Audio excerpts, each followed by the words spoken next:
ಕಾಂಗ್ರೆಸ್ ಸರ್ಕಾರದ ನೂತನ ಸಚಿವರಿಗೆ ಒಲಿದಿದೆ ಖಾತೆಗಳು. ಹಾಗಾದ್ರೆ ಯಾರಿಗೆ ಯಾವ ಖಾತೆ? ಫ್ರೀಡಂ ಟಿವಿಯಲ್ಲಿ ಸಂಭಾವ್ಯ ಪಟ್ಟಿ ನೋಡ್ತಾ ಹೋಗೋಣ. PM ನರೇಂದ್ರ ಸ್ವಾಮಿ ಮಂಡ್ಯ ಜಿಲ್ಲೆಯ ಮಳವಳ್ಳಿಯ ಶಾಸಕ ಸಚಿವರಾಗಿ ನಿನ್ನೆ ಪದಗ್ರಹಣ ಮಾಡಿದ್ರು. ಅವರಿಗೆ ಸಮಾಜ ಕಲ್ಯಾಣ ಇಲಾಖೆ ದೊರಕುವ ಸಾಧ್ಯತೆಗಳಿದೆ. ಬಿ ನಾಗೇಂದ್ರಗೆ ಬಳ್ಳಾರಿ ಗ್ರಾಮೀಣ ಕ್ಷೇತ್ರದ ಶಾಸಕರು ಮೀನುಗಾರಿಕೆ ಇಲಾಖೆ ನಿನ್ನೆ ಸಚಿವರಾಗಿ ಪದಗ್ರಹಣ ಮಾಡಿದ್ರು. ಅವರಿಗೆ ಮೀನುಗಾರಿಕೆ ಇಲಾಖೆ ದೊರಕುವ ಸಾಧ್ಯತೆ ಇದೆ. ಇನ್ನು ಲಕ್ಷ್ಮಣ್ ಸವದಿ ಸಹಕಾರ ಮತ್ತು ಸಕ್ಕರೆ ಇಲಾಖೆ ದೊರೆಯುವ ಸಾಧ್ಯತೆ ಇದ್ರೆ ಟಿ ರಘುಮೂರ್ತಿಗೆ ಪರಿಶಿಷ್ಟ ವರ್ಗಗಳ ಕಲ್ಯಾಣ ಇಲಾಖೆ ದೊರಕುವ ಸಾಧ್ಯತೆ ಇದೆ. ಇನ್ನು ಶಿವರಾಜ್ ತಂಗಡಗಿ ಹಿಂದುಳಿದ ವರ್ಗ ಕನ್ನಡ ಮತ್ತು ಸಂಸ್ಕೃತಿ ಇಲಾಖೆ, ಮಧು ಬಂಗಾರಪ್ಪ ಪ್ರಾಥಮಿಕ ಮತ್ತು ಪ್ರೌಢ ಶಿಕ್ಷಣ, ಇದೆಲ್ಲವೂ ಕೂಡ ಸಂಭಾವ್ಯ ಖಾತೆಗಳು. ರುದ್ರಪ್ಪ ಲಮಾಣಿ ಅಬಕಾರಿ ಇಲಾಖೆ ಸಿಗುವಂತಹ ಸಾಧ್ಯತೆ ಇದೆ. SS ಮಲ್ಲಿಕಾರ್ಜುನ್ ತೋಟಗಾರಿಕೆ ಮತ್ತು ಗಣಿ ಮತ್ತು ಭೂವಿಜ್ಞಾನ ಇಲಾಖೆ. ಇನ್ನು ಅಜಯ್ ಸಿಂಗ್ ಸಣ್ಣ ಕೈಗಾರಿಕೆ ಮತ್ತು ಸಾರ್ವಜನಿಕ ವಲಯ, ಸಚಿವ ಜಮೀರ್ ಅಹಮದ್ ವಕ್ಫ್ ಹಜ್ ಮತ್ತು ಅಲ್ಪಸಂಖ್ಯಾತರ ಕಲ್ಯಾಣ. ಇನ್ನು ವಿಜಯಾನಂದ ಕಾಶ್ಯಪ್ಪನವರ್ ಕೈಮಗ್ಗ ಜವಳಿ ಇಲಾಖೆ, ಶಿವಲಿಂಗೇಗೌಡ ವಸತಿ ಇಲಾಖೆ ಸಿಗುವಂತಹ ಸಾಧ್ಯತೆ ಇದೆ. ಇದೆಲ್ಲವೂ ಕೂಡ ಸಂಭಾವ್ಯ ಸಚಿವರ ಒಂದು ಇಲಾಖೆಗಳು, ಅವರಿಗೆ ಸಿಗುವಂತಹ ಇಲಾಖೆಗಳು ಫ್ರೀಡಂ ಟಿವಿಗೆ ಲಭ್ಯವಾಗಿರುವಂಥದ್ದು. ವಿಜಯಾನಂದ ಕಾಶ್ಯಪ್ಪನವರ್ ಕೈಮಗ್ಗ ಜವಳಿ ಇಲಾಖೆ, ಶಿವಲಿಂಗೇಗೌಡ ಅವರಿಗೆ ವಸತಿ ಇಲಾಖೆ ಸಿಗುವಂತಹ ಸಾಧ್ಯತೆ ಇದೆ. ಇನ್ನು HC ಬಾಲಕೃಷ್ಣಗೆ ಅರಣ್ಯ ಜೀವಿಶಾಸ್ತ್ರ ಪರಿಸರ ಅಂದ್ರೆ ಅರಣ್ಯ ಇಲಾಖೆ ದೊರಕುವ ಸಾಧ್ಯತೆ ಇದ್ರೆ, ಸಂತೋಷ್ ಲಾಡ್ ಅವರಿಗೆ ಕಳೆದ ಸಿದ್ದು ಸಂಪುಟದಲ್ಲಿ ಅವರೇನು ಸಚಿವರಾಗಿದ್ರು ಸೇಮ್ ಅದೇ ಇಲಾಖೆ ಕಾರ್ಮಿಕ ಇಲಾಖೆ ಅವರಿಗೆ ದೊರಕುವ ಸಾಧ್ಯತೆಗಳಿದೆ. ಅಂದ್ರೆ ಸಂಭಾವ್ಯ ಖಾತೆ ಹಂಚಿಕೆಯನ್ನ ನಿಮ್ಮ ಮುಂದೆ ಇಡ್ತಾ ಇದ್ದೀವಿ ವೀಕ್ಷಕರೇ. ಇನ್ನು ರಿಜ್ವಾನ್ ಅರ್ಷದ್ ಅವರಿಗೆ ಉನ್ನತ ಶಿಕ್ಷಣ ಇಲಾಖೆ ಸಿಗುವಂತಹ ಸಾಧ್ಯತೆ ಇದೆ. ಸಿ ಪುಟ್ಟರಂಗ ಶೆಟ್ಟಿ ಪಶುಸಂಗೋಪನೆ ಮತ್ತು ರೇಷ್ಮೆ ಇಲಾಖೆಯನ್ನ ಪಡೆದುಕೊಳ್ಳುವಂತಹ ಸಾಧ್ಯತೆ ಇದೆ. ನೂತನ ಸಚಿವರಿಗೆ ಖಾತೆ ಹಂಚಿಕೆ ಆಗೋದಾದ್ರೆ ಯಾರ್ಯಾರಿಗೆ ಯಾವ್ಯಾವ ಖಾತೆ ಅನ್ನುವಂಥದ್ದು ಸಂಭಾವ್ಯ ಪಟ್ಟಿಯನ್ನ ನಿಮ್ಮ ಮುಂದೆ ಇಡ್ತಾ ಇದೆ ಫ್ರೀಡಂ ಟಿವಿ ವೀಕ್ಷಕರೇ. ಕೃಷಿ ಇಲಾಖೆ ಚಲುವರಾಯಸ್ವಾಮಿ ನಿಭಾಯಿಸುವ ಸಾಧ್ಯತೆ ಇದ್ರೆ, ಇನ್ನು ಬಸವರಾಜ ರಾಯರೆಡ್ಡಿ ಅವರಿಗೆ ಕಾನೂನು ಮತ್ತು ಸಂಸದೀಯ ಪ್ರವಾಸೋದ್ಯಮ ಇಲಾಖೆ ಅವರಿಗೆ ಸಿಗುವಂತಹ ಸಾಧ್ಯತೆ ಇದೆ ಅಂತೆ ಸರ್. ಇನ್ನ ಚಲುವರಾಯಸ್ವಾಮಿ ಅವರಿಗೆ ಕೃಷಿ ಇಲಾಖೆ ಕೊಡುವಂತಹ ಸಾಧ್ಯತೆ ಇದೆ. ಇನ್ನ KS ಬಸವಂತಪ್ಪ ಪೌರಾಡಳಿತ ಇಲಾಖೆ ಅವರಿಗೆ ಸಿಗುವಂತಹ ಸಾಧ್ಯತೆ ಇದೆ. ಇನ್ನು ರುದ್ರಪ್ಪ ಲಮಾಣಿ ಅವರಿಗೆ ಅಬಕಾರಿ ಇಲಾಖೆ ಸಿಗುವಂತಹ ಸಾಧ್ಯತೆ ಇದೆ. ಈ ಅಬಕಾರಿ ಇಲಾಖೆ ತುಂಬಾ ರೆವೆನ್ಯೂ ಜನರೇಟ್ ಮಾಡಿಕೊಡುವಂಥದ್ದು. ಇನ್ನು ಕಳೆದ ಬಾರಿ ಇದರಲ್ಲಿ ತುಂಬಾ ಭ್ರಷ್ಟಾಚಾರಗಳಾಗಿದೆ ಅನ್ನೋ ಆರೋಪಗಳು ಕೂಡ ಕೇಳಿ ಬಂದಿತ್ತು. ಇನ್ನ ಗಮನಿಸ್ತಾ ಹೋದ್ರೆ ಈ ಬಹುಬಲದ ಹಿರಿಯ ಶಾಸಕರಾಗಿ ಮಾಜಿ ಸಂಸದರಾಗಿ 11ನೇ ಲೋಕಸಭೆ ಹಾಗೂ ಹಿಂದೆ ಉನ್ನತ ಶಿಕ್ಷಣ ಮತ್ತು ವಸತಿ ಸಚಿವರಾಗಿ ಸೇವೆ ಸಲ್ಲಿಸಿದಂಥವರು ಇದ್ದಾರೆ. ಸೊ ಪ್ರಮುಖವಾಗಿ ನಾವು ಗಮನಿಸ್ತಾ ಹೋದ್ರೆ ಸಚಿವರಾಗಿ ಯಾರೆಲ್ಲ ಪ್ರಮಾಣವಚನ ಸ್ವೀಕರಿಸಿದ್ರು, ಯಾವ್ಯಾವ ಖಾತೆ ಸಿಗಬಹುದು ಅನ್ನುವಂಥ ಒಂದಷ್ಟು ಕುತೂಹಲ ಇದ್ರೆ, ಆ ಕುತೂಹಲದ ನಡುವೆ ಯಾರಿಗೆ ಯಾವ ಖಾತೆ ಒಲಿಬಹುದು ಅನ್ನುವಂಥದ್ದು ಫ್ರೀಡಂ ಟಿವಿಯಲ್ಲಿ ಸಂಭಾವ್ಯ ಪಟ್ಟಿ. PM ನರೇಂದ್ರ ಸ್ವಾಮಿ ಸಮಾಜ ಕಲ್ಯಾಣ ಇಲಾಖೆ, ಮಂಡ್ಯ ಜಿಲ್ಲೆ ಮಳವಳ್ಳಿ ಶಾಸಕರು ಬಸವರಾಜ ರಾಯರೆಡ್ಡಿ ಕಾನೂನು ಸಂಸದೀಯ ವ್ಯವಹಾರಗಳು ಪ್ರವಾಸೋದ್ಯಮ ಇಲಾಖೆ ಅವರಿಗೆ ಲಭ್ಯವಾಗೋ ಸಾಧ್ಯತೆ ಇದೆ. ಇನ್ನು ಕೊಪ್ಪಳ ಜಿಲ್ಲೆ ಯಲಬುರ್ಗಾ ಶಾಸಕರವರು ಅನುಭವ ನಾವು ನೋಡ್ತಾ ಹೋದ್ರೆ ಬಹುಬಲದ ಹಿರಿಯ ಶಾಸಕರಾಗಿ ಮಾಜಿ ಸಂಸದರಾಗಿ ಹಾಗೂ ಹಿಂದೆ ಉನ್ನತ ಶಿಕ್ಷಣ ಮತ್ತು ವಸತಿ ಸಚಿವರಾಗಿ ಸೇವೆಯನ್ನ ಸಲ್ಲಿಸಿದ ಒಂದು ಅನುಭವ ಅವರಿಗಿದೆ. ಇನ್ನು SS ಮಲ್ಲಿಕಾರ್ಜುನ್ ಅವರು ತೋಟಗಾರಿಕೆ ಮತ್ತು ಗಣಿ ಭೂವಿಜ್ಞಾನ ಈ ಖಾತೆಯವರಿಗೆ ಹೋಗುವ ಸಾಧ್ಯತೆ ಇದೆ. ದಾವಣಗೆರೆ ಉತ್ತರ ಕ್ಷೇತ್ರದ ಶಾಸಕರವರು, ಇವರು ಹಿರಿಯ ಲಿಂಗಾಯತ ಮುಖಂಡರು ಹಾಗೂ ರಾಜಕಾರಣಿಗಳು ಕೂಡ ಹೌದು. ಶಾಮನೂರು ಶಿವಶಂಕರಪ್ಪ ಅವರ ಮಗ ಇವರು, ಜೊತೆಗೆ ಇವರ ಪತ್ನಿ ಪ್ರಭಾ ಮಲ್ಲಿಕಾರ್ಜುನ್ ಅವರು ದಾವಣಗೆರೆ ಲೋಕಸಭಾ ಕ್ಷೇತ್ರದ ಸಂಸದರು ಕೂಡ ಹೌದು. ಈ ಹಿಂದೆ ಕರ್ನಾಟಕ ಸರ್ಕಾರದ ಸಚಿವರಾಗಿ ಮತ್ತು ಶಾಸಕರಾಗಿ ಹಲವಾರು ಅವಧಿಗಳಲ್ಲಿ ಅವರು ಸೇವೆ ಸಲ್ಲಿಕೆ ಮಾಡಿದ್ದಾರೆ. 1999, 2013 ಮತ್ತೆ 2023ರಲ್ಲೂ ಕೂಡ ಅವರು ಸೇವೆ ಸಲ್ಲಿಕೆ ಮಾಡಿದ್ದಾರೆ. ಈ ಬಾರಿಯೂ ಕೂಡ ಅವರು ಸಚಿವರಾಗಿದ್ದಾರೆ. ಇನ್ನು ಚಲುವರಾಯಸ್ವಾಮಿ ಕೃಷಿ ಇಲಾಖೆ ಸಿದ್ದು ಸಂಪುಟದಲ್ಲೂ ಸೇಮ್ ಖಾತೆ ನಿಭಾಯಿಸ್ತಾ ಇದ್ರು. ಈಗಲೂ ಕೂಡ ಅವರಿಗೆ ಅದೇ ಖಾತೆ ದಕ್ಕುವ ಸಾಧ್ಯತೆ ಇದೆ.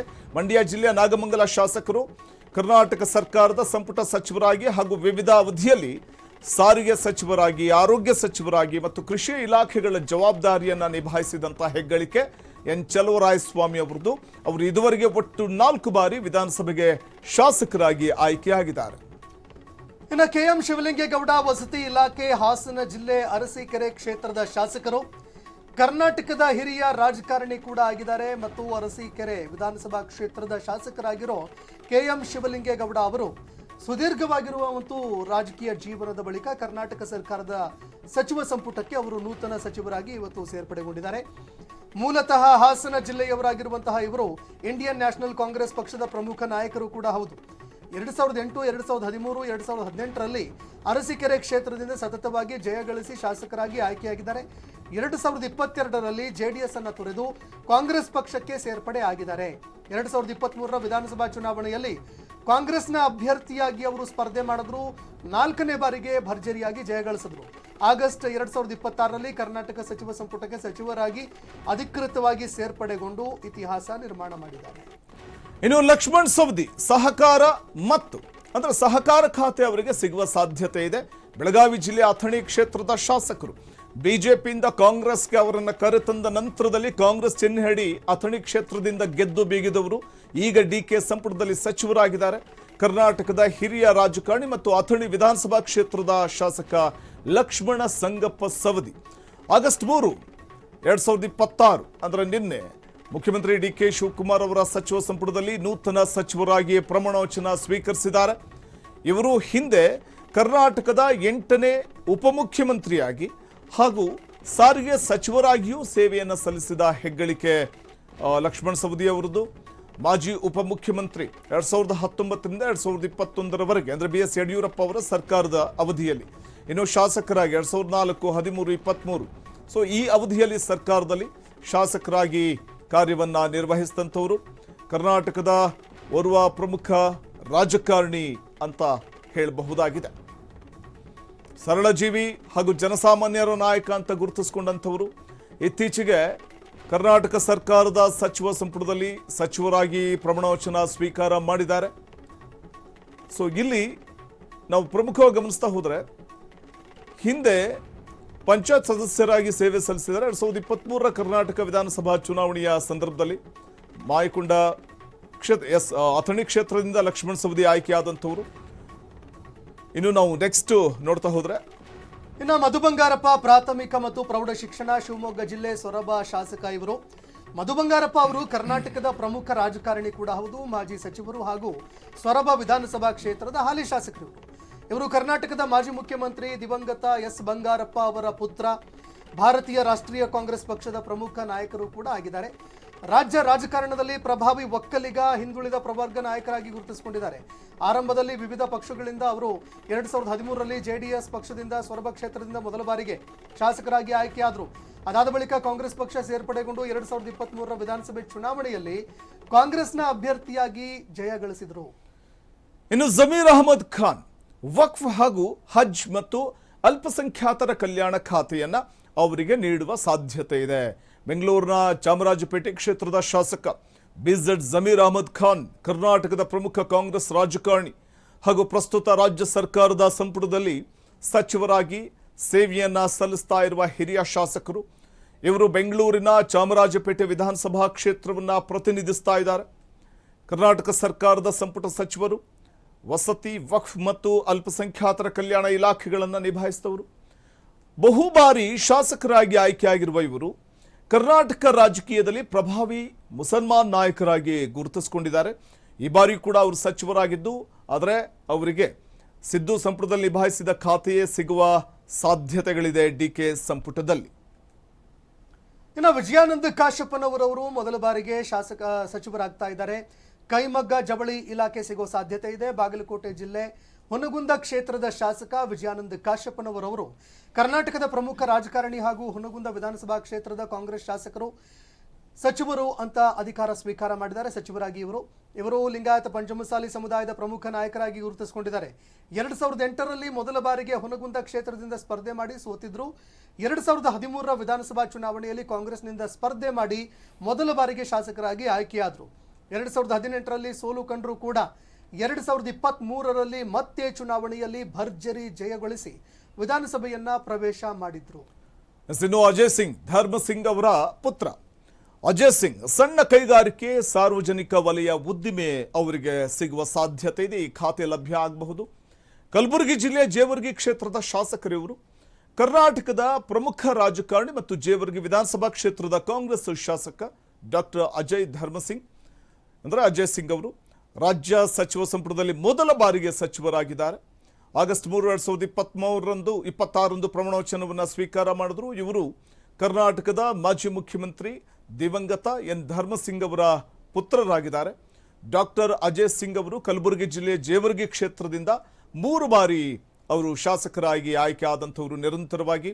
ಇನ್ನು ಕಲ್ಯಾಣ ಕರ್ನಾಟಕ ಪ್ರದೇಶ ಅಭಿವೃದ್ಧಿ ಮಂಡಳಿ ಅಧ್ಯಕ್ಷರಾಗಿ ಹಾಗೂ ಕರ್ನಾಟಕ ವಿಧಾನಸಭೆಯ ವಿರೋಧ ಪಕ್ಷದ ಪ್ರಮುಖವಾಗಿ ಉಪನಾಯಕರಾಗಿಯೂ ಕೂಡ ಸೇವೆಯನ್ನ ಸಲ್ಲಿಸಿದ ಹೆಗ್ಗಳಿಕೆ ಅವರದ್ದು. ಇನ್ನು ರುದ್ರಪ್ಪ ಮಾನಪ್ಪ ಲಮಾಣಿ ಅಬಕಾರಿ ಇಲಾಖೆ ಹಾವೇರಿ ಕ್ಷೇತ್ರದ ಶಾಸಕರಿವರು. ಕರ್ನಾಟಕದ ಹಿರಿಯ ರಾಜಕಾರಣಿಯಾಗಿದ್ದು ಪ್ರಸ್ತುತ ಸಚಿವ ಸಂಪುಟದಲ್ಲಿ ಸಚಿವರಾಗಿ ಪ್ರಮಾಣ ವಚನ ಸ್ವೀಕಾರ ಮಾಡಿದ್ದಾರೆ. ಇವರು ಹಾವೇರಿ ಪರಿಶಿಷ್ಟ ಜಾತಿ ಮೀಸಲು ಕ್ಷೇತ್ರದಿಂದ ವಿಧಾನಸಭಾ ಕ್ಷೇತ್ರದಿಂದ ಭಾರತೀಯ ರಾಷ್ಟ್ರೀಯ ಕಾಂಗ್ರೆಸ್ ಪಕ್ಷವನ್ನು ಪ್ರತಿನಿಧಿಸಿ ಶಾಸಕರಾಗಿ ಆಯ್ಕೆಯಾದರು. ಬಂಜಾರ ಸಮುದಾಯದ ಪ್ರಮುಖ ನಾಯಕರಾಗಿರೋ ಇವರು ಹಿಂದೆ ಜವಳಿ ಮತ್ತು ಮುಜರಾಯಿ ಸಚಿವರಾಗಿಯೂ ಕೂಡ ಕರ್ನಾಟಕ ವಿಧಾನಸಭೆ ಉಪ ಸಭಾಪತಿಯಾಗಿಯೂ ಕೂಡ ಸೇವೆ ಸಲ್ಲಿಕೆ ಮಾಡಿದ್ದಾರೆ. ಮಾಜಿ ಜವಳಿ ಮತ್ತು ಮುಜರಾಯಿ ಸಚಿವರು ಕೂಡ ಹೌದು. ಕರ್ನಾಟಕ ವಿಧಾನಸಭೆ ಉಪ ಸಭಾಪತಿ ನೂತನ ಸಚಿವರು ಕೂಡ ಆಗಿದ್ದಾರೆ. ಈಗ ಇನ್ನು ಸಂತೋಷ್ ಲಾಡ್ ಕಾರ್ಮಿಕ ಇಲಾಖೆ ನಿಭಾಯಿಸುವ ಸಾಧ್ಯತೆ ಇದೆ. ಧಾರವಾಡ ಜಿಲ್ಲೆ ಕಲಘಟಗಿ ಕ್ಷೇತ್ರದ ಶಾಸಕರು ಸಂತೋಷ್ ಲಾಡ್ ಅವರು. ಸಂತೋಷ್ ಲಾಡ್ ಕರ್ನಾಟಕದ ಪ್ರಮುಖ ರಾಜಕಾರಣಿ ಹಾಗೂ ಕಾಂಗ್ರೆಸ್ ಪಕ್ಷದ ನಾಯಕರಾಗಿದ್ದು ಕರ್ನಾಟಕ ಸರ್ಕಾರದ ಸಚಿವರಾಗಿ ಹಾಗೂ ಧಾರವಾಡ ಜಿಲ್ಲೆ ಕಲಘಟಗಿ ವಿಧಾನಸಭಾ ಕ್ಷೇತ್ರದ ಶಾಸಕರಾಗಿ ಸೇವೆಯನ್ನ ಸಲ್ಲಿಸ್ತಾ ಇದ್ದಾರೆ.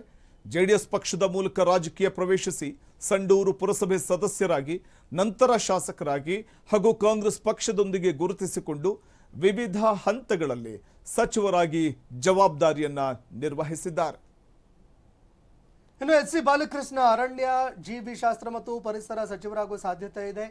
ಇನ್ನು ಎಚ್.ಸಿ. ಬಾಲಕೃಷ್ಣ ಅವರು ಕರ್ನಾಟಕದ ಪ್ರಮುಖ ರಾಜಕಾರಣಿ. ಮಾಗಡಿ ವಿಧಾನಸಭಾ ಕ್ಷೇತ್ರದ ಒಟ್ಟು 5 ಬಾರಿ ಇಲ್ಲಿ ಅವರು ಚುನಾವಣೆಯಲ್ಲಿ ಸ್ಪರ್ಧೆ ಮಾಡಿದ್ದಾರೆ. 5 ಬಾರಿ ಶಾಸಕರಾಗಿದ್ದಾರೆ. ಆಗಸ್ಟ್ 2026ರಲ್ಲಿ ಕರ್ನಾಟಕ ಸರ್ಕಾರದ ಸಚಿವರಾಗಿ ಅಂದರೆ ನಿನ್ನೆ ಪ್ರಮಾಣ ವಚನ ಸ್ವೀಕಾರ ಮಾಡಿದ್ದಾರೆ. ಇವರು ಭಾರತೀಯ ರಾಷ್ಟ್ರೀಯ ಕಾಂಗ್ರೆಸ್ ಪಕ್ಷವನ್ನು ಪ್ರತಿನಿಧಿಸುತ್ತಾರೆ. ಒಟ್ಟು 5 ಬಾರಿ ವಿಧಾನಸಭಾ ಕ್ಷೇತ್ರಕ್ಕೆ ಆಯ್ಕೆಯಾಗಿದ್ದಾರೆ. ಹಿಂದಿನ ಪಕ್ಷಗಳು ರಾಜಕೀಯ ಜೀವನ ಆರಂಭದಲ್ಲಿ ಬಿಜೆಪಿಯಲ್ಲಿದ್ದರು. ನಂತರ ಜೆಡಿಎಸ್ನಿಂದ ಶಾಸಕರಾಗಿ ಕಾರ್ಯನಿರ್ವಹಣೆ ಮಾಡಿದ್ರು. ಅದಾದ ಬಳಿಕ ಕಾಂಗ್ರೆಸ್ ಪಕ್ಷಕ್ಕೆ ಸೇರ್ಪಡೆಯಾಗಿ ಪ್ರಮುಖ ಹುದ್ದೆಯನ್ನು ಅಲಂಕರಿಸಿದರು. 2024ರಲ್ಲಿ ಕರ್ನಾಟಕ ರಾಜ್ಯ ರಸ್ತೆ ಅಭಿವೃದ್ಧಿ ನಿಗಮ ಅಧ್ಯಕ್ಷರಾಗಿ ನೇಮಕಗೊಂಡಿದ್ದರು. ಇತ್ತೀಚಿನ ರಾಜಕೀಯ ಬೆಳವಣಿಗೆಗಳು ಆಗಸ್ಟ್ 3 ಅಂದರೆ ನಿನ್ನೆ ಸಚಿವರಾಗಿ ಪ್ರಮಾಣ ವಚನ ಸ್ವೀಕಾರ ಮಾಡಿದ್ದಾರೆ. ಇನ್ನು ರಿಜ್ವಾನ್ ಅರ್ಷದ್ ಶಿವಾಜಿನಗರ ಕ್ಷೇತ್ರದ ಶಾಸಕರು, ಕರ್ನಾಟಕದ ಪ್ರಮುಖ ರಾಜಕಾರಣಿ, ಈಗ ಸಚಿವರಾಗಿ ಪದಗ್ರಹಣ ಮಾಡಿದ್ರು. ನಿನ್ನೆ ರಿಜ್ವಾನ್ ಅರ್ಷದ್ ಅವರು ಭಾರತೀಯ ರಾಷ್ಟ್ರೀಯ ಕಾಂಗ್ರೆಸ್ ಪಕ್ಷದ ಪ್ರಮುಖ ಯುವ ನಾಯಕರಾಗಿದ್ದಾರೆ. ಬೆಂಗಳೂರಿನ ಶಿವಾಜಿನಗರ ವಿಧಾನಸಭಾ ಕ್ಷೇತ್ರದ ಶಾಸಕರಾಗಿ ಸೇವೆ ಸಲ್ಲಿಸ್ತಾ ಇದ್ದಾರೆ ಮತ್ತು ಇತ್ತೀಚೆಗೆ ಕರ್ನಾಟಕ ಸಂಪುಟದಲ್ಲಿ ಸಚಿವರಾಗಿ ಪ್ರಮಾಣ ವಚನವನ್ನು ಸ್ವೀಕಾರ ಮಾಡಿದ್ದಾರೆ. 2 ಬಾರಿ MLA ಆಗಿ ಆಯ್ಕೆಯಾದಂಥವರು ಈಗ ಸಚಿವರಾಗಿ ಆಯ್ಕೆಯಾಗಿದ್ದು, ಅಂದರೆ ಸಚಿವರಾಗಿ ಪದಗ್ರಹಣ ಮಾಡಿದ್ದು, ಯಾವ ಖಾತೆ ಲಭ್ಯ ಆಗುತ್ತೆ ಅನ್ನುವಂಥ ಕುತೂಹಲ ಕೂಡ ಇದೆ. ಇನ್ನು ಪುಟ್ಟರಂಗ ಶೆಟ್ಟಿ ಪಶುಸಂಗೋಪನೆ ಹಾಗೂ ರೇಷ್ಮೆ ಇಲಾಖೆ ಸಿಗೋ ಸಾಧ್ಯತೆ ಇದೆ. ಪುಟ್ಟರಂಗ ಶೆಟ್ಟಿ ಅವರು ಕರ್ನಾಟಕದ ಹಿರಿಯ ರಾಜಕಾರಣಿಗಳು. ಚಾಮರಾಜ ಹಾಗೂ ವಿಧಾನಸಭಾ ಕ್ಷೇತ್ರದ ಕಾಂಗ್ರೆಸ್ ಪಕ್ಷದಿಂದ 4 ಬಾರಿ ಶಾಸಕರಾಗಿ ಅವರು ಆಯ್ಕೆಯಾಗಿದ್ದಾರೆ. ಹಿಂದುಳಿದ ಉಪ್ಪಾರ ಸಮುದಾಯಕ್ಕೆ ಸೇರಿದ ಇವರು ಆಗಸ್ಟ್ 2026ರಲ್ಲಿ ಕರ್ನಾಟಕ ಸಂಪುಟ ವಿಸ್ತರಣೆ ಭಾಗವಾಗಿ 2ನೇ ಬಾರಿಗೆ ಸಚಿವರಾಗಿ ಪ್ರಮಾಣ ವಚನ ಸ್ವೀಕಾರ ಮಾಡಿದ್ದಾರೆ. 4 ಬಾರಿ ಶಾಸಕರಾಗಿ ಆಯ್ಕೆಯಾಗಿದ್ದಾರೆ. 2008, 13, 18, 2023ರಲ್ಲಿ ಹಿಂದುಳಿದಂತಹ ವರ್ಗಗಳ ಸಚಿವರಾಗಿ ಕೂಡ ಕರ್ನಾಟಕ ರಾಜ್ಯ ಉಪ್ಪಾರ ಸಂಘದ ಅಧ್ಯಕ್ಷರಾಗಿ ಕೂಡ ಅವರು ಸೇವೆ ಸಲ್ಲಿಕೆ ಮಾಡಿರುವಂತಹ ಅನುಭವ ಅವರಿಗಿದೆ. ಹೀಗಾಗಿ ಅನುಭವಿ ನಾಯಕರು ಕೂಡ ಹೌದು. ಇನ್ನು ಬಿ ನಾಗೇಂದ್ರ ಮೀನುಗಾರಿಕೆ, ಬಂದರು, ಒಳನಾಡು ಜಲಸಾರಿಗೆ ಸಿಗಬಹುದು. ಬಳ್ಳಾರಿ ಗ್ರಾಮಾಂತರ ಶಾಸಕ ಬಿ ನಾಗೇಂದ್ರ ಅವರು ಕರ್ನಾಟಕದ ಪ್ರಮುಖ ಕಾಂಗ್ರೆಸ್ ನಾಯಕರು ಅಥವಾ ರಾಜಕಾರಣಿಯಾಗಿದ್ದು ಬಳ್ಳಾರಿ ಗ್ರಾಮೀಣ ಕ್ಷೇತ್ರದ ವಿಧಾನಸಭಾ ಸದಸ್ಯರಾಗಿದ್ದಾರೆ. ಇವರು 4 ಬಾರಿ ಶಾಸಕರಾಗಿ ಆಯ್ಕೆಯಾದಂಥವರು ಹಾಗೂ ಕರ್ನಾಟಕ ಸರ್ಕಾರದ ಸಚಿವರಾಗಿ ಸೇವೆ ಸಲ್ಲಿಸಿದ್ದಾರೆ. ಮಾಜಿ ಯುವ ಸಬಲೀಕರಣ ಮತ್ತು ಕ್ರೀಡಾ ಸಚಿವರು ಹಾಗೂ ಕರ್ನಾಟಕ ಸರ್ಕಾರದ ನಿನ್ನೆಯ ಡಿಕೆ ಕ್ಯಾಬಿನೆಟ್ನಲ್ಲಿ ಸಚಿವರಾಗಿ ಪದಗ್ರಹಣವನ್ನು ಕೂಡ ಮಾಡಿದ್ದಾರೆ. ಖಾತೆಯನ್ನ ಯಾವುದು ಕೊಡ್ತಾರೆ ಅನ್ನುವಂಥ ಕುತೂಹಲ ಇದು. ಫ್ರೀಡಂ ಟಿವಿ ಸಂಭಾವ್ಯ ಖಾತೆ ಕುರಿತಾಗಿ ವರದಿಯನ್ನು ಬಿತ್ತರಿಸ್ತಾ ಇದೆ. ಇನ್ನು ಶಿವರಾಜ್ ತಂಗಡಗಿ ಹಿಂದುಳಿದ ವರ್ಗ ಕನ್ನಡ ಮತ್ತು ಸಂಸ್ಕೃತಿ ಇಲಾಖೆ ಇವರಿಗೆ ಸಿಗುವ ಸಾಧ್ಯತೆ ಇದೆ. ಕೊಪ್ಪಳ ಜಿಲ್ಲೆ ಕನಕಗಿರಿ ಕ್ಷೇತ್ರದ ಶಾಸಕರಿವರು ಶಿವರಾಜ್ ಸಂಗಪ್ಪ ತಂಗಡಗಿ ಅವರು ಕರ್ನಾಟಕದ ಪ್ರಮುಖ ರಾಜಕಾರಣಿ ಹಾಗೂ ಕನಕಗಿರಿ ವಿಧಾನಸಭಾ ಕ್ಷೇತ್ರದ ಶಾಸಕರು. ಇವರು ಕರ್ನಾಟಕ ಸರ್ಕಾರದ ಸಂಪುಟದಲ್ಲಿ ಸಚಿವರಾಗಿ ಸೇವೆ ಸಲ್ಲಿಸ್ತಾ ಇದ್ದಾರೆ. 2008ರಲ್ಲಿ ಕನಕಗಿರಿ ಕ್ಷೇತ್ರದಿಂದ ಸ್ವತಂತ್ರ ಅಭ್ಯರ್ಥಿಯಾಗಿ ಮೊದಲ ಬಾರಿಗೆ ಅವರು ಸ್ಪರ್ಧೆ ಮಾಡಿ ಗೆದ್ದರು. BS ಯಡಿಯೂರಪ್ಪ ಅವರ ನೇತೃತ್ವದ ಸರ್ಕಾರದಲ್ಲಿ ಸಚಿವರಾಗಿ ಕಾರ್ಯನಿರ್ವಹಣೆ ಮಾಡಿದ್ದಾರೆ. 2013 ಕಾಂಗ್ರೆಸ್ ಅಭ್ಯರ್ಥಿಯಾಗಿ ಪುನರ್ ಆಯ್ಕೆ ಆದರೂ ಸಿದ್ದರಾಮಯ್ಯ ಅವರ ಸಂಪುಟದಲ್ಲಿ ಸಚಿವರಾಗಿ ಸೇವೆ ಸಲ್ಲಿಸಿದ್ದಾರೆ. 2023ರ ವಿಧಾನಸಭೆ ಚುನಾವಣೆಯಲ್ಲಿ ಕಾಂಗ್ರೆಸ್ನಿಂದ ಸ್ಪರ್ಧೆ ಮಾಡಿ 3ನೇ ಬಾರಿಗೆ ಭರ್ಜರಿಯಾಗಿ ಜಯಗಳಿಸಿದ್ದಾರೆ. ಹಿಂದುಳಿದ ವರ್ಗಗಳ ಕಲ್ಯಾಣ ಕನ್ನಡ ಮತ್ತು ಸಂಸ್ಕೃತಿ ಸಚಿವರಾಗಿ ಅಧಿಕಾರವನ್ನ ಸ್ವೀಕಾರ ಮಾಡಿದ್ದಾರೆ. ಇನ್ನು ಟಿ ರಘುಮೂರ್ತಿ ಪರಿಶಿಷ್ಟ ವರ್ಗಗಳ ಕಲ್ಯಾಣ, ಚಿತ್ರದುರ್ಗ ಜಿಲ್ಲೆಯ ಚಳ್ಳಕೆರೆ ಶಾಸಕರು. ಪರಿಶಿಷ್ಟ ವರ್ಗಗಳ ಕಲ್ಯಾಣ ಖಾತೆ ಇವರಿಗೆ ಸಿಗುವ ಸಾಧ್ಯತೆಗಳಿದೆ. ಸಂಭಾವ್ಯ ಪಟ್ಟಿಯನ್ನು ನಾವು ನಿಮ್ಮ ಮುಂದೆ ಇಡ್ತಾ ಇದ್ದೀವಿ ವೀಕ್ಷಕರೇ. ಯಾರ್ಯಾರಿಗೆ ಯಾವ್ಯಾವ ಪಟ್ಟಿ ಸಿಗಬಹುದು ಅಂದರೆ ಯಾವ್ಯಾವ ಖಾತೆ ಸಿಗಬಹುದು ಅನ್ನೋದರ ಕುರಿತಾಗಿ ಟಿ ರಘುಮೂರ್ತಿ ಅವರಿಗೆ ಪರಿಶಿಷ್ಟ ವರ್ಗಗಳ ಕಲ್ಯಾಣ ಖಾತೆ ಸಿಗುವ ಸಾಧ್ಯತೆ ಇದೆ. ಟಿ ರಘುಮೂರ್ತಿ ಅವರು ಕರ್ನಾಟಕ ಪ್ರಮುಖ ರಾಜಕಾರಣಿ ಮತ್ತು ಕಾಂಗ್ರೆಸ್ ಪಕ್ಷದ ಪ್ರಮುಖ ನಾಯಕರು. ಚಿತ್ರದುರ್ಗ ಜಿಲ್ಲೆಯ ಚಳ್ಳಕೆರೆ ವಿಧಾನಸಭಾ ಕ್ಷೇತ್ರದಿಂದ ಸತತವಾಗಿ 3 ಬಾರಿ ಆಯ್ಕೆಯಾದವರು. 2013, 2018 ಮತ್ತು 2023ರಲ್ಲಿ ಶಾಸಕರಾಗಿ ಆಯ್ಕೆಯಾದಂಥವರು. ಹ್ಯಾಟ್ರಿಕ್ ಶಾಸಕ ಅಂತ ಅನಿಸ್ಕೊಂಡಂಥವರು. ಸತತವಾಗಿ 3 ಬಾರಿ ಗೆದ್ದು ಬೀಗಿದವರು. ಕರ್ನಾಟಕ ರಾಜ್ಯ ಸಣ್ಣ ಕೈಗಾರಿಕೆಗಳ ಅಭಿವೃದ್ಧಿ ನಿಗಮದ ಅಧ್ಯಕ್ಷರಾಗಿ ಮತ್ತು ಸಂಸದೀಯ ಕಾರ್ಯದರ್ಶಿಯಾಗಿ ಹಲವು ಜವಾಬ್ದಾರಿಗಳನ್ನು ನಿರ್ವಹಿಸಿದವರು. ಇವಿಷ್ಟು ನೂತನ ಸಚಿವರಿಗೆ ಖಾತೆ ಹಂಚಿಕೆ ಆಗುವುದಾದರೆ ಯಾರ್ಯಾರಿಗೆ ಯಾವ್ಯಾವ ಖಾತೆ ಸಿಗಬಹುದು ಅನ್ನೋದರ ಕುರಿತಾದಂಥ ಫ್ರೀಡಂ ಟಿವಿಯ ಸಂಭಾವ್ಯ ಖಾತೆ ಹಂಚಿಕೆಯ ಮಾಹಿತಿಗಳನ್ನು ನಿಮ್ಮ ಮುಂದೆ ಇಡ್ತಾ ಇದ್ದೀವಿ ವೀಕ್ಷಕರೇ. ಪ್ರಮುಖವಾಗಿ ಕಾಂಗ್ರೆಸ್ ಸರ್ಕಾರದಲ್ಲಿ ನಿನ್ನೆ 19 ಮಂದಿ ಸಚಿವರಾಗಿ ಪದಗ್ರಹಣ ಮಾಡಿದ್ರು. ಅವರಿಗೆ ಯಾವ್ಯಾವ ಖಾತೆ ಸಿಗಬಹುದು ಅನ್ನುವಂಥ ಕುತೂಹಲ ಇದ್ದು ಒಂದು ಸಂಭಾವ್ಯ ಖಾತೆ ಹಂಚಿಕೆ ಯಾರ್ಯಾರಿಗೆ ಯಾವ್ಯಾವ ಖಾತೆ ಸಿಗಬಹುದು ಅನ್ನುವಂಥ ಒಂದು ಸಂಭಾವ್ಯ ಪಟ್ಟಿಯನ್ನು ಫ್ರೀಡಂ ಟಿವಿ ನಿಮ್ಮ ಮುಂದೆ ಇಡ್ತಾ ಇದೆ ವೀಕ್ಷಕರೇ. ಈಗ ಮತ್ತೊಂದು ಇದೆ ಸರ್. ಈಗಾಗಲೇ ಖಾತೆ ಏನು ಸಚಿವರಾಗಿ ಅವಕಾಶ ಸಿಗದೇ ಇದ್ದಿದ್ದಕ್ಕೆ ಅನೇಕರು ಈಗಾಗಲೇ ಆಕ್ರೋಶ ಹೊರ ಹಾಕ್ತಾ ಇದ್ದಾರೆ. ಹೋರಾಟಗಳು ಕೂಡ ಆಗ್ತಾ ಇದೆ. ಈಗ ಖಾತೆ ಹಂಚಿಕೆ ವಿಚಾರಕ್ಕೆ ಸಂಬಂಧಪಟ್ಟಂತೆ ಕೂಡ ಯಾಕಂದರೆ ಕಳೆದ ಬಾರಿ ನಾವು ನೋಡ್ಬಿಟ್ಟಿದ್ದೀವಿ, ರಾಜೀನಾಮೆ ಕೂಡ ಕೊಟ್ಟರು, ಸಾಕಷ್ಟು ಆಕ್ರೋಶ ಕೂಡ ವ್ಯಕ್ತವಾಯಿತು. ಇದೇ ಖಾತೆ ಬೇಕು ಅಂತ ಪಟ್ಟು ಹಿಡಿದಿದ್ರು. ಈಗ ಖಾತೆ ಹಂಚಿಕೆ ವಿಚಾರದಲ್ಲೂ ಕೂಡ ಅಂಥದ್ದೊಂದು ಆ ಗೊಂದಲ, ಆ ಒಂದು ಅಸಮಾಧಾನ ಕಾಣೋದಕ್ಕೆ ಸಿಗಬಹುದಾ ಹೇಗೆ ಸರ್ ಅಂತ? ಅಂದರೆ ಬಹುಶಃ ಈ ಖಾತೆ ಹಂಚಿಕೆ ಕಗ್ಗಂಟಿರುವಂತಹ ಸಂದರ್ಭದಲ್ಲಿ ಒಂದು ಸ್ಥಾನ ಹಂಗೆ ಉಳಿಸ್ಕೊಂಡಿದ್ದಾರೆ. ಮೋಸ್ಟ್ಲಿ ಮಿಕ್ಕವ್ರಿಗೆ ಅದನ್ನು ತೋರಿಸ್ಬೋದೇನೋ, ಅದಕ್ಕೆ ಯಾರಾದರೂ ಆಯ್ಕೆ ಆಗ್ತೀರಿ ಸುಮ್ನಿರಿ ಅಂತ ನಿಗಮ ಮಂಡಳಿ ತೋರಿಸ್ಬೋದೇನೋ ಮಿಕ್ಕಂಥವ್ರಿಗೆ. ಸೊ ಮತ್ತೆ ಇನ್ನೊಂದು ನಾವು ಗಮನಿಸ್ಬೇಕಾಗತ್ತೆ, ಮಾತೆತ್ತಿದ್ರೆ ಕಾಂಗ್ರೆಸ್ ನಾಯಕರುಗಳು ಮಹಿಳಾ ಸಬಲೀಕರಣದ ಬಗ್ಗೆ ಮಾತಾಡ್ತಾರೆ. ನಾವು ಗ್ಯಾರಂಟಿ ಯೋಜನೆಗಳನ್ನು ಕೊಡ್ತಾ ಇದೀವಿ, ಆ ಮೂಲಕ ಮಹಿಳಾ ಸಬಲೀಕರಣ ಮಾಡ್ತಾ ಇದೀವಿ, ಮಹಿಳೆಯರನ್ನ ಸಬಲರನ್ನಾಗಿ ಹೌದು ಅಂತ ಹೇಳ್ತಾರೆ.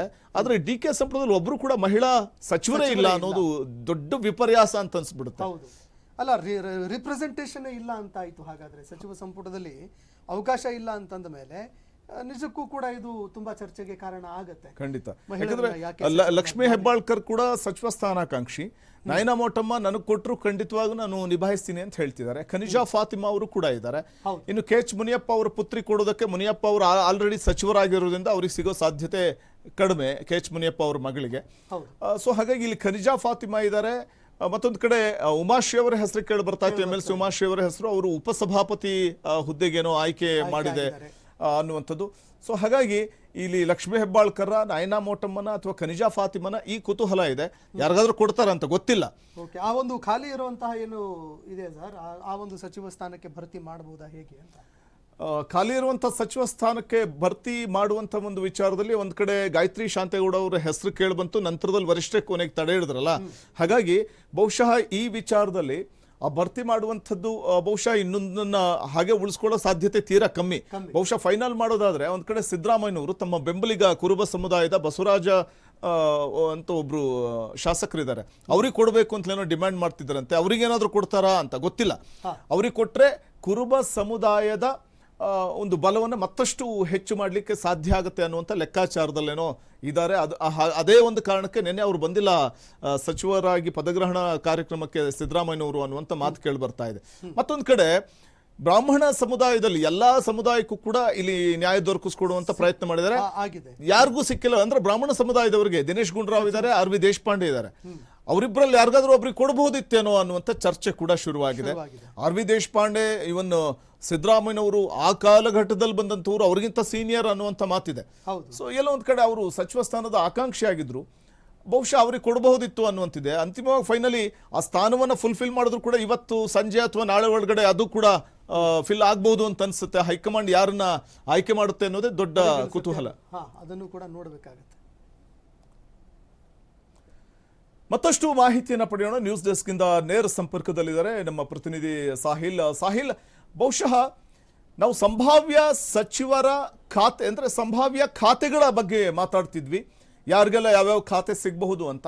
ಆದ್ರೆ ಒಂದ್ ಕಡೆ ಸಚಿವ ಸ್ಥಾನಾಕಾಂಕ್ಷಿಗಳ ಅಸಮಾಧಾನದ ಬೇಗುದಿ ಒಂದ್ ಕಡೆ ಆದ್ರೆ, ಇನ್ನು ಖಾತೆ ಹಂಚಿಕೆಯ ಕಗ್ಗಂಟು ಕೂಡ ಡಿ ಕೆ ಶಿವಕುಮಾರ್ ಅವರಿಗೆ ಕಾಡಬಹುದೇನೋ ಅಂತ ಅನ್ಸುತ್ತೆ. ಬಹುಶಃ ಇಂಥದ್ದೇ ಖಾತೆ ಬೇಕು ಅಂತ ಪಟ್ಟು ಹಿಡಿಯೋ ಸಾಧ್ಯತೆ ಇದೆ.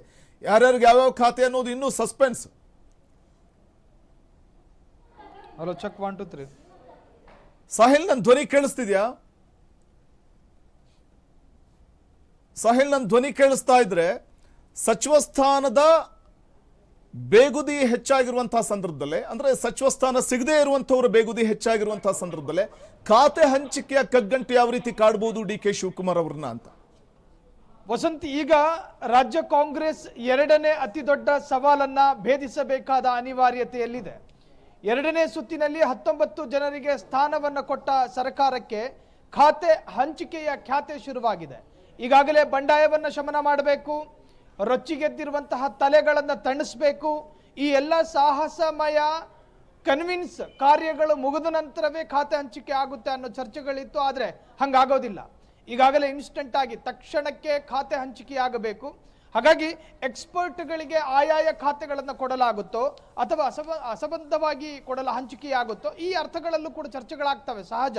ನೋಡಿ, ಈಗ PM ನರೇಂದ್ರ ಸ್ವಾಮಿ ಸಂಭಾವ್ಯ ಖಾತೆಗಳ ಬಗ್ಗೆ ಫ್ರೀಡಮ್ ಟಿವಿ ಇವತ್ತು ಬೆಳಗ್ಗಿನಿಂದಲೂ ಕೂಡ ವಿಸ್ತೃತವಾಗಿ ಬ್ರೇಕ್ ಮಾಡ್ತಾ ಇದೆ. ಕಾರಣ, ನಾವು ಯಾವುದನ್ನೆಲ್ಲ ಅಂದಾಜು ಮಾಡಿದ್ವೋ ಭಾಗಶಃ ಬಹುತೇಕ ಹಾಗೆ ಆಗಿದೆ. ಹಾಗಾಗಿ ಇವತ್ತು ಕೂಡ ಸಂಭಾವ್ಯ ಖಾತೆಗಳ ವಿವರಣೆಯನ್ನು ಕೊಡ್ತಾ ಇದ್ದೀವಿ. ನರೇಂದ್ರ ಸ್ವಾಮಿ ಅವರಿಗೆ ಸಮಾಜ ಕಲ್ಯಾಣ ಇಲಾಖೆ, ಅದಾದ ನಂತರ ಬಸವರಾಜ ರಾಯರೆಡ್ಡಿ ಕಾನೂನು ಮತ್ತು ಸಂಸದೀಯ ವ್ಯವಹಾರಗಳು, ಈ ಎರಡನ್ನೇ ಮಾತ್ರ ಉದಾಹರಣೆ ತಗೋತೀನಿ. ಆಯಾಯ ಇಲಾಖೆಯಲ್ಲಿ ಏನು ಹಿಡಿತ ಸಾಧಿಸಿರುವಂತಹ ವ್ಯಕ್ತಿಗಳಿಗೆ ಇಲಾಖೆಗಳನ್ನು ಕೊಡಲಾಗುತ್ತೆ. ಆದರೆ ಎಲ್ಲ ಒಂದು ಕಡೆ ಈ ಬಾರಿ ಡಿ ಕೆ ಶಿವಕುಮಾರ್ ಅವರ ಕ್ಯಾಬಿನೆಟ್ನಲ್ಲಿ ಸ್ಥಾನಗಳ ಹಂಚಿಕೆಯಾದ ನಂತರ ಇಲಾಖಾವಾರು ಅಂತ ಬಂದಾಗ ಕೆಲವೊಮ್ಮೆ ಆಯಕಟ್ಟಿನ ಇಲಾಖೆಗಳು ನನಗಬೇಕು ಅಂತ ಹೇಳಿ ವೈಯಕ್ತಿಕ ತಾತ್ಪರ್ಯಗಳನ್ನು ತೋರಿಸುವ ಮಂತ್ರಿಗಳಿಗೆ ಕೊಡಲಾಗುತ್ತೋ, ಅಥವಾ ಡಿ ಕೆ ಶಿವಕುಮಾರ್ ಮತ್ತು ಸಿದ್ದರಾಮಯ್ಯರ ಇನ್ಫ್ಲುಯೆನ್ಸಿಗೆ ಬಲಿಯಾಗಿ ಬೇರೆ ಬೇರೆ ಖಾತೆಗಳ ಹಂಚಿಕೆಯಾಗಬಹುದು. ಈ ಅರ್ಥಗಳಲ್ಲೂ ಕೂಡ ಪೊಲಿಟಿಕಲ್ ಚರ್ಚೆಗಳಾಗ್ತಾ ಇದೆ. ಅದೇನೇ ಇದ್ರೂ ಕೂಡ ಇದು ಭಾರಿ ದೊಡ್ಡ ಕಗ್ಗಂಟು. ಈಗಾಗಲೇ ಡಿ ಕೆ ಶಿವಕುಮಾರ್ ಅವರ ಬಳಿ ಒಂದು ಖಾತೆಯನ್ನ ಹಾಗೆ ಇಡಲಾಗಿದೆ, ಕೇವಲ 19 ಖಾತೆಗಳ ಹಂಚಿಕೆ ಅಥವಾ ಸ್ಥಾನಗಳ ಹಂಚಿಕೆ ಆಗಿರುವಂತಹದ್ದು. ಸೊ ಎಲ್ಲ ಒಂದು ಕಡೆ ಯಾರಾದರೂ ವಿಪರೀತವಾಗಿ ಬಂಡಾಯ ಎದ್ದಂತಹ ಸಂದರ್ಭದಲ್ಲಿ ಆ ಒಂದು ಖಾತೆಯನ್ನು ಕೊಟ್ಟು ನಿಭಾಯಿಸುವ ಪ್ರಯತ್ನದಲ್ಲಿ ರಾಜ್ಯ ಕಾಂಗ್ರೆಸ್ ಇರುವಂತಹದ್ದು. ಸಂತೋಷ್, ಧನ್ಯವಾದ ತಮ್ಮೆಲ್ಲ ಮಾಹಿತಿಗಾಗಿ ಸಾಹಿಲ್.